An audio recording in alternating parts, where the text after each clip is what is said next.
If what you were saying in that book was not true, I do not understand how you are not being sued. You have said you're asking me, Senator, you're asking me not to sue pharmaceutical companies. Yeah, you are. That's exactly what you're doing. I'm a bit scared. I'm gonna give him a big hug and close my eyes. Now I'm done too. The people who got the vaccine had a 23% higher death rate from all causes at the end of that study. Everything you've been taught about modern medicine has been carefully designed to make you believe you're being healed, when in reality, you're being kept sick for profit. What if every major pandemic, every miracle drug, and every new vaccine was part of a calculated business model, one that thrives not on cures, but on control?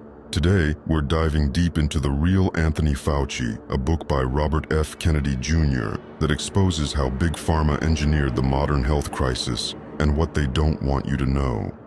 My name is Eisen, and I break down the hidden forces controlling your health and your life. This channel exposes how Big Pharma, government agencies, and billionaires like Bill Gates manipulate science for profit. I don't expect you to believe me right away. That's why I'll be backing up every claim with real evidence. The pharmaceutical industry isn't about curing disease. It's about managing symptoms.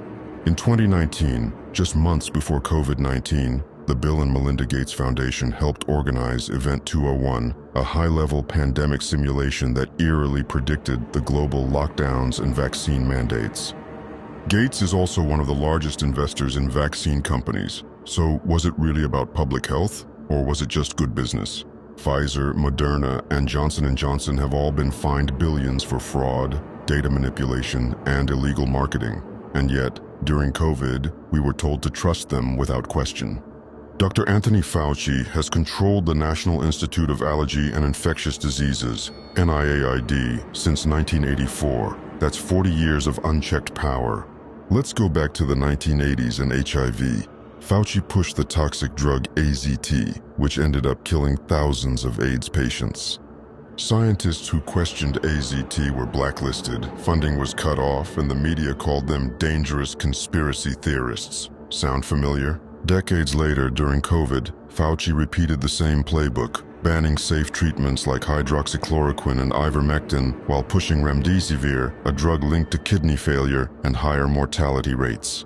The entire COVID narrative was built on PCR tests. But did you know that their inventor, Nobel Prize winner Kary Mullis, said these tests should never be used to diagnose viral infections? PCR tests were designed to detect tiny fragments of genetic material, meaning they could return false positives for almost anything. Yet, governments used these tests to inflate case numbers and justify lockdowns, mask mandates, and vaccine passports. Why didn't mainstream news cover any of this? Simple. 70% of mainstream media's advertising revenue comes from pharmaceutical companies. This means the same networks reporting on public health, CNN, NBC, The New York Times, are being paid directly by the industry they're supposed to be investigating.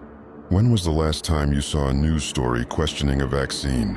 You won't, because that would mean losing billions in ad revenue.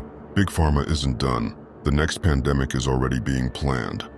The next big push? mRNA vaccines for everything. Flu, cancer, even common colds. This is no longer about COVID. It's about control. We're building a community of free thinkers who question, learn, and break free from the system. If this video sparks something in you, help us make this community even stronger. Subscribe and be part of a movement that pushes for real change.